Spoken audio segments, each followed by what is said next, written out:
marriage.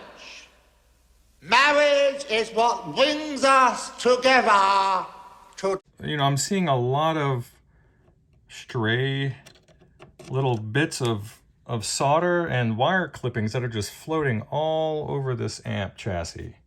Look at this. Where's my pointer at? Where's my chopstick? Look at that. That's got to go. I'm going to have to take care of that.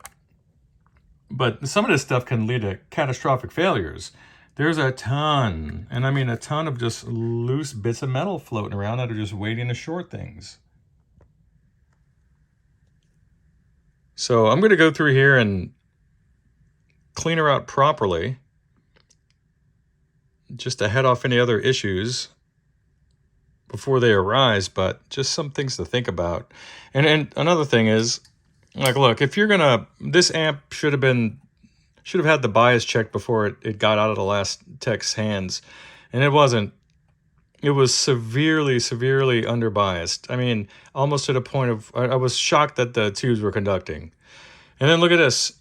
This is just glued on there. It's not even going through the eyelet on this terminal. It's just stuck onto the back. This is, oh, don't worry about it. It's just your bias.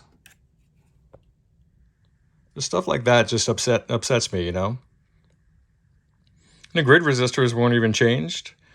You go through all this trouble to solder in new leads here, but you're not gonna, and these are out of spec. You're not even gonna change those?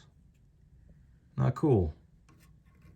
Now, is this cracked or just discolored? I think it's just discolored. But I'll check that out as well. Let's take a peek. Yeah, that's just a mark. I'll check them out.